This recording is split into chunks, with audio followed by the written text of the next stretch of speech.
Et maintenant, nous allons aborder le troisième point. La bataille d'Austerlitz. Et là, je vais traiter de l'intox. Je cite l'empereur. Je sais les temps où quitter la peau du lion pour entrer dans celle du renard. À Austerlitz, l'empereur va se faire renard. Nous allons faire un petit tour et nous rappeler nos cours de philo. Nous allons aller dans la culture grecque ancienne, voir Platon qui va nous parler de son mythe de la caverne. Vous savez que dans le mythe de la caverne de Platon, il nous raconte qu'il y a des prisonniers qui sont enchaînés dans une caverne de façon très étroite et qui regardent un mur qui est devant eux. Disons la paroi, pas un mur, la paroi de la caverne. Et sur cette paroi, vous avez des ombres qui passent. Et les prisonniers sont là, enchaînés, assis, à regarder passer les ombres. Et Platon nous dit, imaginons qu'un prisonnier se libère. Et il va voir que devant la caverne, nous avons un mur circulaire derrière lesquels défilent des gens, des hommes, qui portent des emblèmes. Et Platon nous dit, mais s'il allait encore un peu plus loin, il verrait une colline, et sur cette colline, un feu. Et là, il comprendrait que les ombres que passaient leur temps à contempler les prisonniers enchaînés dans la caverne n'étaient que l'ombre projetée des emblèmes portés par les hommes qui défilaient derrière les murs, qui, comme nous dit Platon, cachaient les cachets, comme la rampe cache un montreur de marionnettes. Et finalement, il comprenait que dans la caverne, il n'avait vu que des illusions. C'est depuis cette époque-là que la lumière, dans l'art occidental, est assimilée à la vérité. Faire la lumière sur un problème, éclairez-moi sur ce point, quand même très obscur et contestable. La philosophie des Lumières. Même chose. Les tableaux de Latour, avec les éclairages qui passent dans la transparence des corps. La vérité, pour Latour, c'est bien évidemment la grâce. Cette notion même, qu'est-ce qui va se passer? Ça va nous faire comprendre ce que va faire Napoléon pour l'intox. Il va enchaîner ses ennemis dans la caverne à contempler les ombres de leurs illusions, de leur supériorité. Si nous passons du côté de ses ennemis, aristocrate, ça vient de Aristos, en grec ancien, qui veut dire le meilleur. Et kratein, un infinitif d'un verbe qui veut dire gouverner. Les aristocrates, c'est le pouvoir des meilleurs. Alors, le tsar, ses courtisans, l'empereur d'Autriche, tous ceux-là qui sont là, comme le disait la reine de Prusse, ce Napoléon n'est tout de même pas notre rang. Hein? Bon. Et il va les enchaîner à contempler dans une très grande durée avant la bataille l'ombre des illusions de la supériorité qu'ils pensent avoir.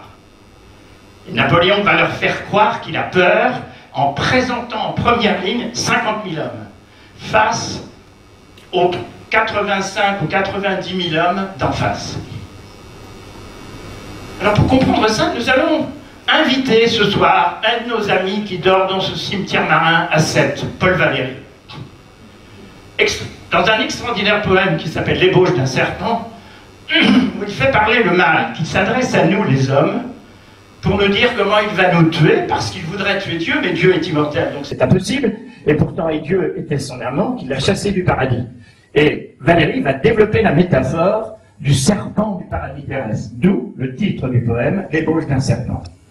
Je vais vous dire une strophe de ce poème, où vous allez voir de façon magnifique, dans le rythme des mots et des vers, la répétition ondulante du serpent. Je vais, je viens, je glisse, plonge, je disparais dans un cœur pur. Fut-il jamais de sein si dur qu'on y puisse loger un songe? Qui que tu sois, ne suis-je point cette complaisance qui pointe dans ton âme lorsqu'elle s'aime? Je suis du fond de sa faveur cette inimitable saveur que tu ne trouves qu'à toi-même. Ses ennemis trouvaient à eux-mêmes une inimitable saveur. Napoléon va développer toute une série de faits, de réalisations, en une sorte de fil d'actualité, comme le fait Facebook avec nous. Quand nous regardons le fil d'actualité de nos amis sur Facebook, nous croyons qu'en fait, c'est le résumé de ce qu'ont publié nos amis. Pas du tout. En nous envoyant notre fil d'actualité, Facebook crée une boucle de rétroaction qui nous envoie les publications qu'il pense être susceptibles de nous accrocher le plus longtemps sur l'application. Et comment il nous connaît? Par nos likes. Avec des likes. Les chercheurs de Facebook et l'algorithme de Facebook en savent plus que n'en savent nos amis sur nous.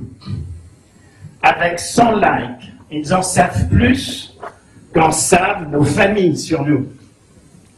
Avec 230 likes, ils en savent plus que ce qu'en sait la personne qui vit avec nous. Nous connaissons à travers nos likes et ils nous envoient les publications qu'ils pensent être susceptibles de nous accrocher le plus possible pour connecter notre circuit de la récompense qui fabrique l'hormone du plaisir et de l'addiction, la dopamine. Napoléon va faire la même chose avec ses ennemis. Il va leur faire défiler un extraordinaire fil d'actualité qui va créer une boucle de rétroaction et qui va les entretenir dans leur supériorité abusive. Et il va profiter de cette vanité pour leur faire commettre une erreur, dégarnir leur centre, et c'est là où il va attaquer. Alors le fil d'actualité se compose de quoi? Il donne ordre à tous ses soldats. Dès que vous avez à faire face à l'ennemi, vous faites demi-tour. Il donne l'ordre aux hussards, la cavalerie légère, les hussards, ils sont très chauds, de refuser même le coup de sabre.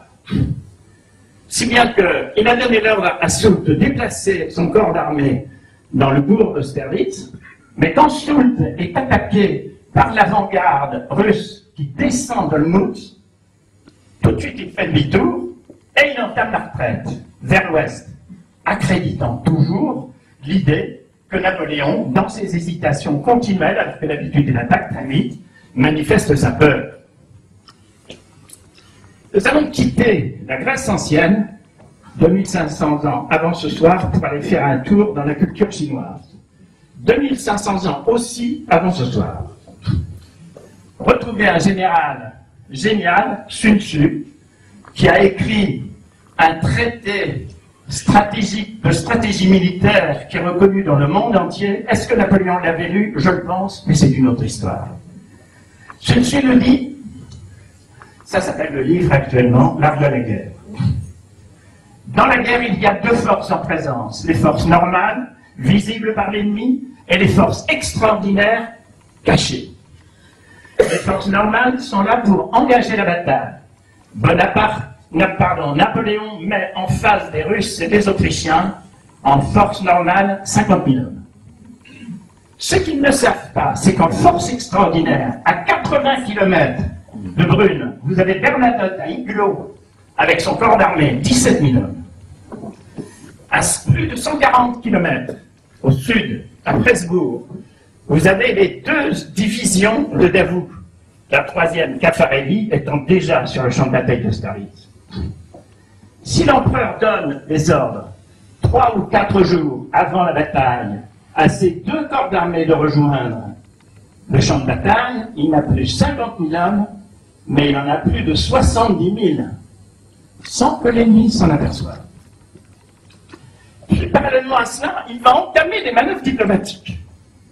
Il va lancer des manœuvres diplomatiques sur la Prusse, parce qu'il sait que la Prusse mobilise. Il ne peut pas en plus avoir la Prusse, parce qu'il y a toute une série d'armées prussiennes, plus Kutuzov avec l'armée russe, plus l'armée de Bennigsen, qui est à quelques centaines de kilomètres et qui veulent l'écraser aussi.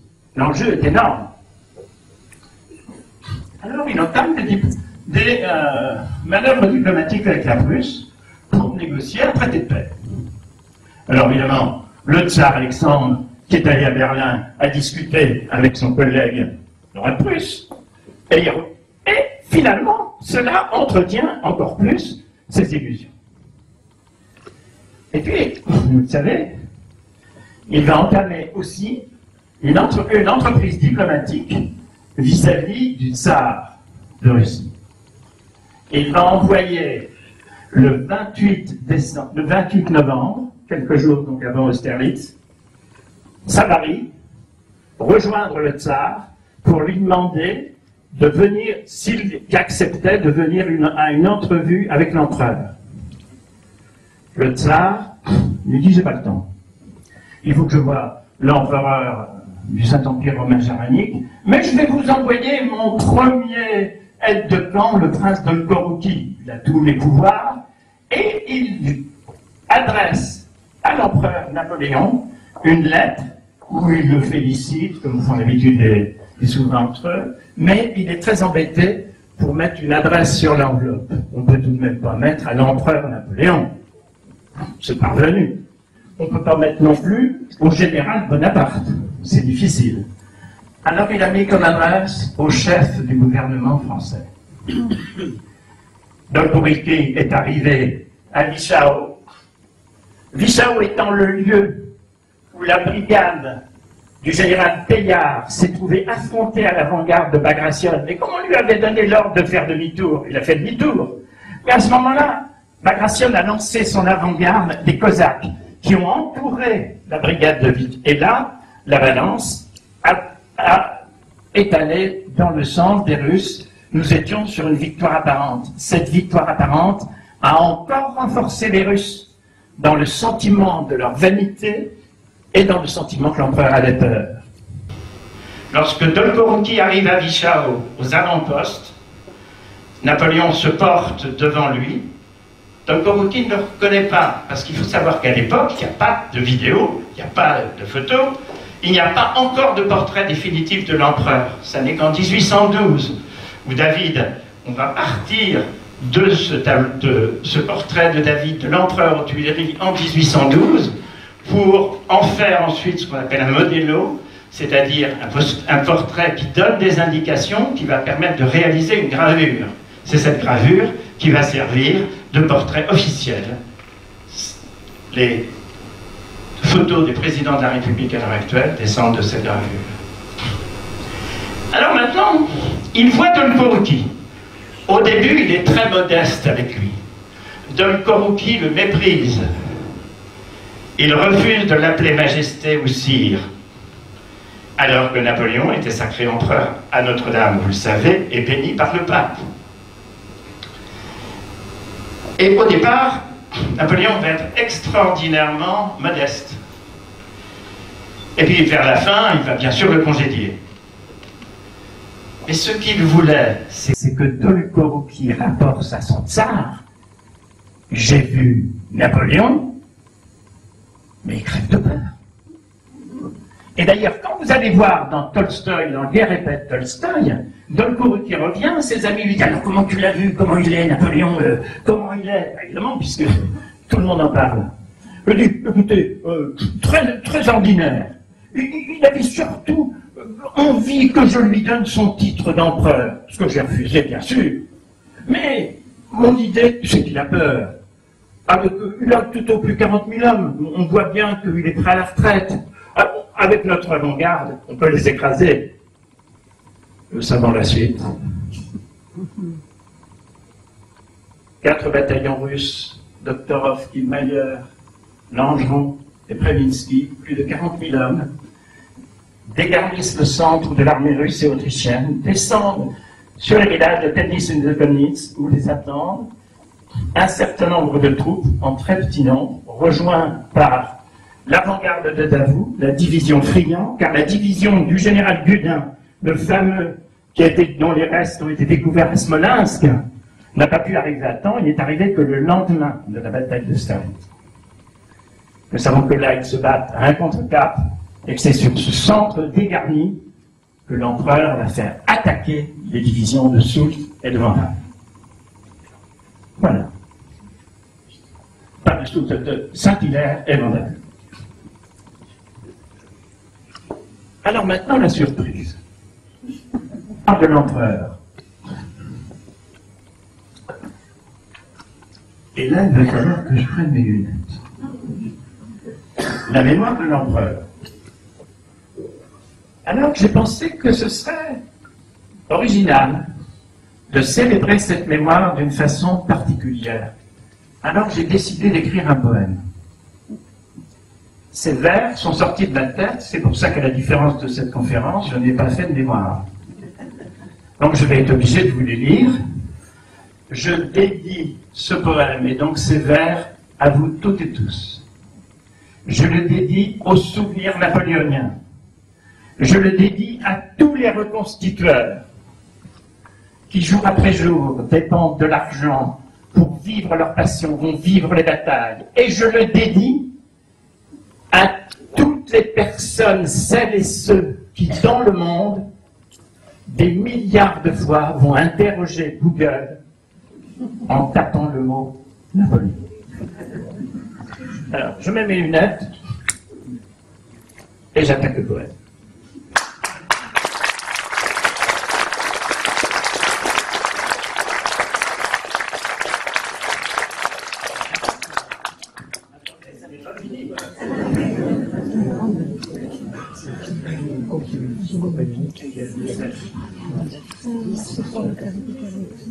Dans ce poème, j'ai voulu résumer tout mon propos. Le voilà. Nous pourrions l'appeler la bataille des trois aigles. Quand l'aigle prit son envol, les souverains d'alentour.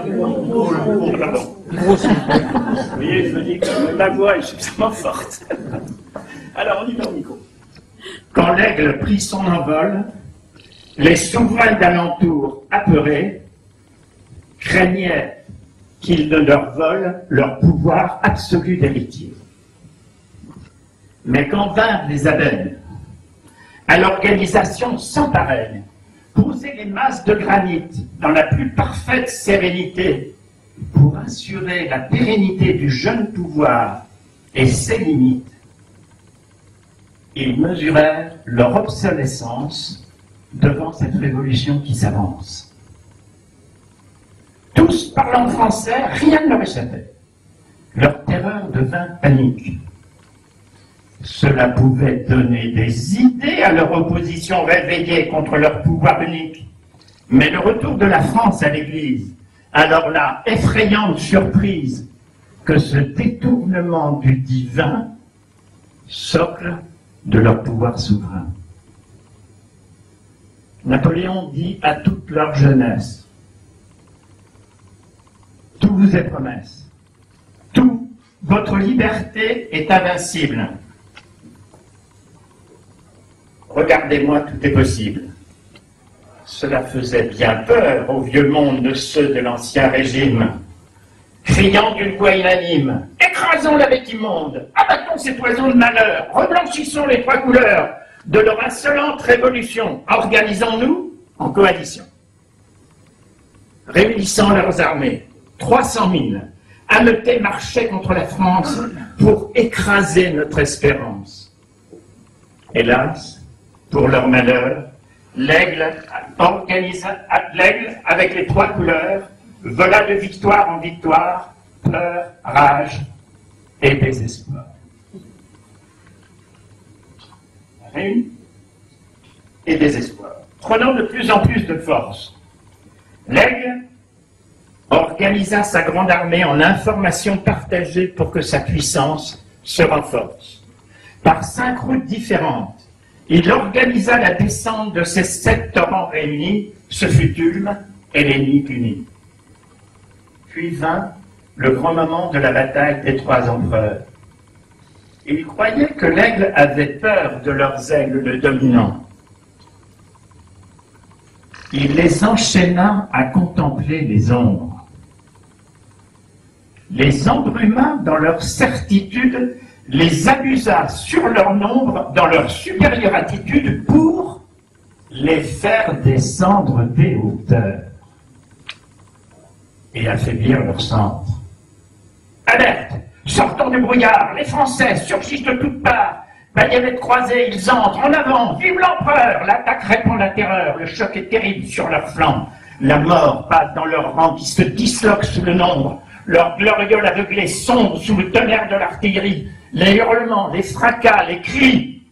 Bientôt, la peur les disperse sur la glace fragile qui perce.